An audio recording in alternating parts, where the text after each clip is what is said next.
Hello नमस्ते, मी दीपाली माझ्या taste of home YouTube चॅनलवर पुन्हा एकदा तुमचं स्वागत करते. आज मी तुमच्यासाठी घेऊन आलेली आहे माझ्या आवडतीची खेकडा भजी.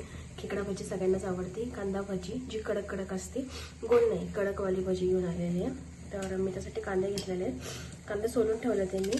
तर कांदे धुवून, जसं की मी दोनच कांदे वापरते. कांदे धुवून घेऊयात.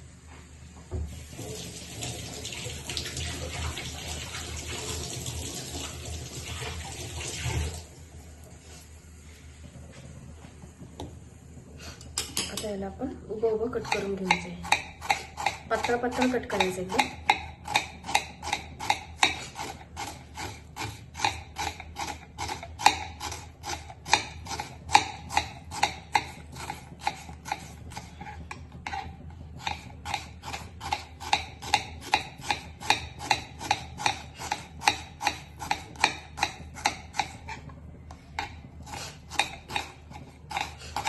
ही भजी इतकी छान लागते ना. तुम्ही जर सिंहगडावर गेले असताल तर तुम्हाला माहिती आहे सिंहगडावरती जी कडक भजी भेटती. येस, तशीच भजी आपण बनवतो. माझ्या अशा इझी रेसिपीसाठी माझ्या चॅनलला सबस्क्राईब करा, फॉलो करा, लाईक करा, शेअर करा. आणि माझी रेसिपी तुम्हाला कशा वाटतात ते मला नक्की कमेंट करून कळवा. कांदा असा उभा उभा कट करून घेतलेला आहे आपण व्यवस्थित. तर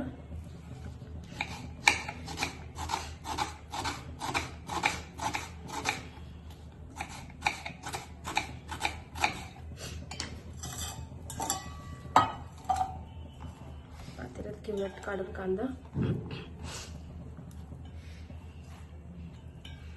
कोथिंबीर घालायची थोडी. कोथिंबीर मी धुवून घेतलेली आहे, धुवून ठेवली होती इथं.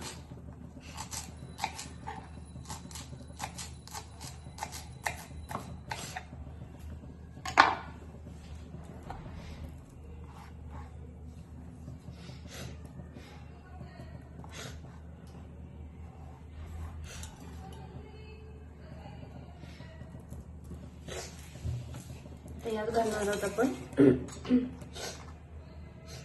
हळद,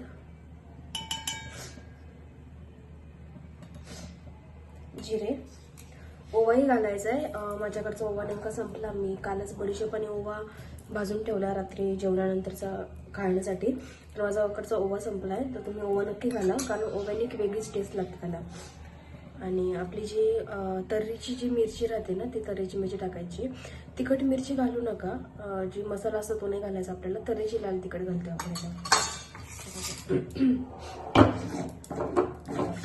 मीठ,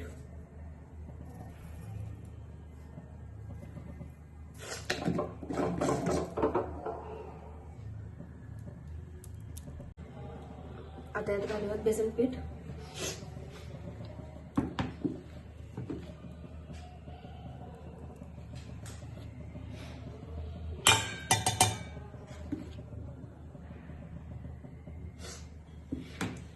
आणि थोडंसं आपण घालणार आहोत तांदळाचं पीठ.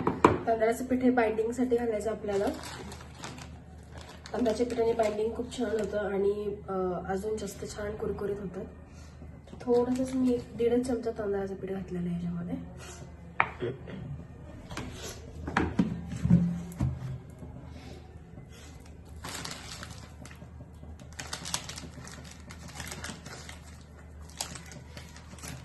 आणि आता हे व्यवस्थित आपण मिक्स करून घ्यायचं.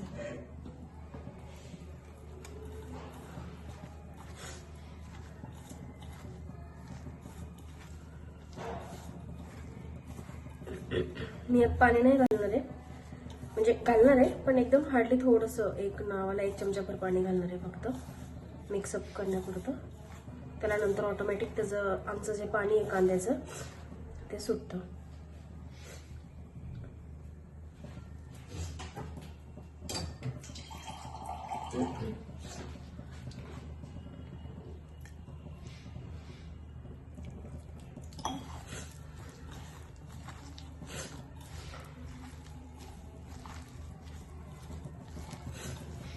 हे 5 मिनिटं 5 ते 10 मिनिटं ठेवून द्यायचं आणि लगेचच आपण करायला घ्यायच्या भजी.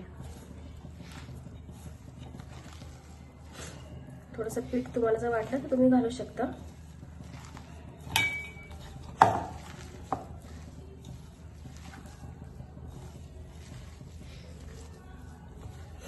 चमच्याने एवढं व्यवस्थित मिक्सअप नाही होत मला असं वाटतं, त्यामुळे मी आपली हातानेच करते. पीठ आपलं व्यवस्थित झालेलं आहे, भजीचं पीठ व्यवस्थित झालेलं आहे. आता आपण करून घेऊयात भजी, तळून घेऊयात मस्त. आपल्या जे कांदा भजी आहेत आता ते आपण तळून घेऊयात.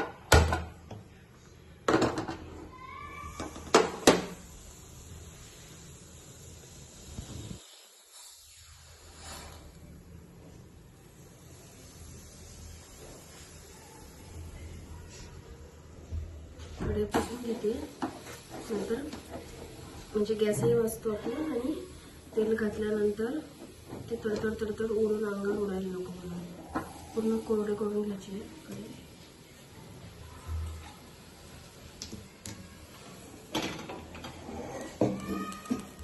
तेल घालूया.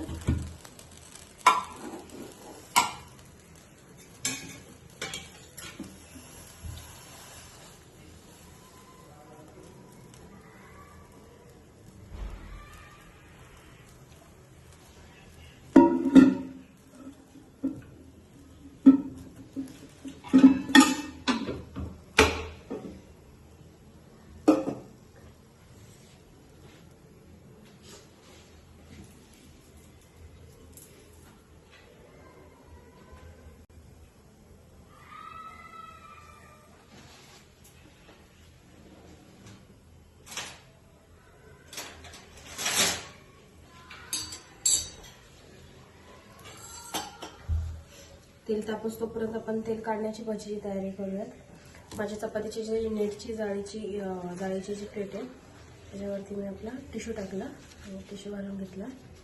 त्या टिश्यूवरती मी झाऱ्याने भजी काढून टिश्यूवरती ठेवणार, म्हणजे जे तेल आहे ते खाली टिश्यूला चिटकून जाईल.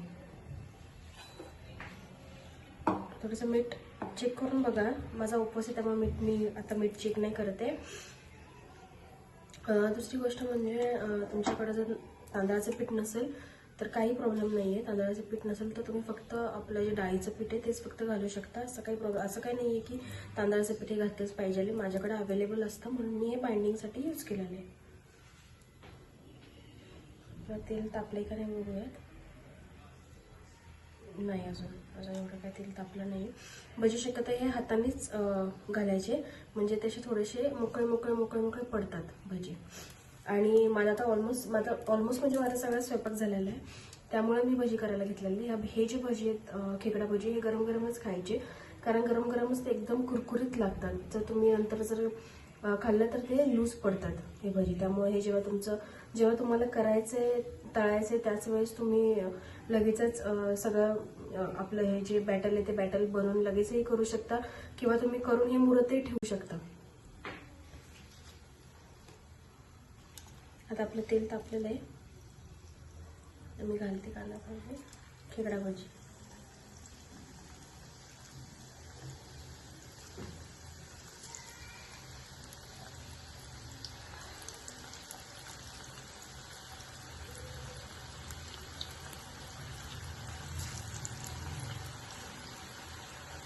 मीडियम फ्लेमवर ठेवायचे, जास्त मोठ्यावर ठेवायचे नाही तर मग ते फक्त वरतून काळे होतात आणि आतून कच्चं राहतात. त्यामुळे मीडियम फ्लेमवर ठेवायचे आणि बारीक गॅस एकदम करायचा नाहीये, कारण बारीक गॅसवर काय होतं जास्त तेल ऑब्झर्व होतं.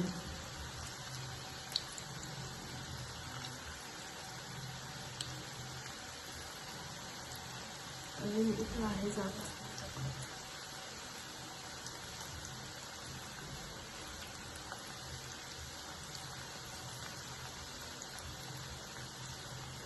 स्वयंपाक करताना आपल्या किचनचं हायजीन सेफ आणि सेल्फ हायजीन ह्याची नक्की काळजी घ्या, कारण आपण जे जेवण बनवतो तेच आपल्या सगळ्यांच्या पोटामध्ये जातं. त्यामुळे किचन स्वच्छ असणं खूप जास्त महत्त्वाचं आहे. तसंच आपण जे आता जसं की मी भजी हाताने टाकते, तर मी हाताने का टाकते, कारण मी 4 वेळा हात धुते स्वयंपाक करताना. इव्हन भजी करायच्या आधीसुद्धा मी हात वगैरे स्वच्छ धुवून मग त्याच्यामध्ये हे केलं.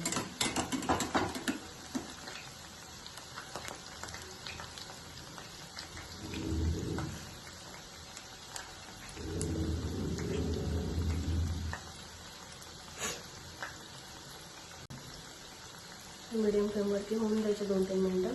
झालं की ते निघतात, मग आपण पलटी करून घ्यायचे. पलटी दुसरी बाजू पण तिची व्यवस्थित तळल्या गेले की मग आपण ते काढून घ्यायचे.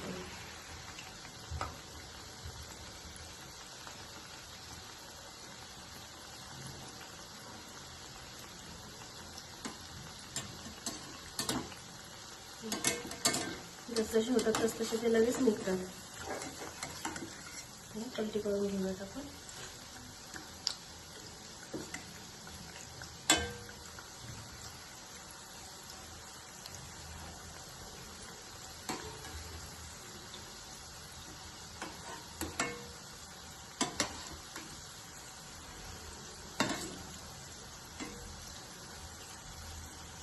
हे आपण जे असे स्प्रेड करून टाकतो ना, त्यामुळे ते म्हणून त्याला खेकडा भजी असं म्हणतात, कारण ते स्प्रेड केल्यानंतर ते वाकडे तिकडे पडतात, त्यामुळे त्याला ॲक्च्युअली खरं तर खेकडा भजी म्हणतात. आणि एकदम तुम्ही गट्टा करून टाकला तर ते कडक नाही होणार तेवढं, त्यामुळे हे असं स्प्रेड करूनच टाकायचे या भजी. शक्यतो हातानेच टाकायचे, चमच्याने तेवढं स्प्रेड होत नाहीत व्यवस्थित.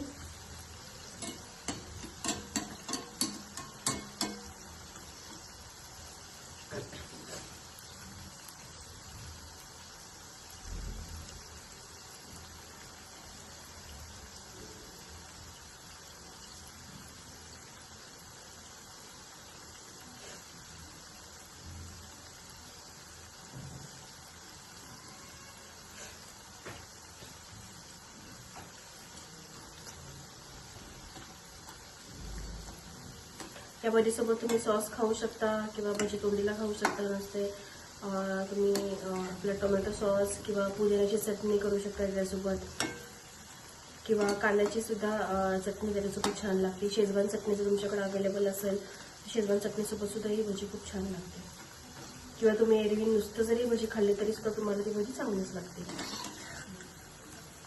आपल्या भजी जे आहे ते सगळीकडनं व्यवस्थित झालेलं आहे. आपली भजी दाखवते मी तुम्हाला. एकदम चुरा झालेला, इतके कडक भजी झालेले.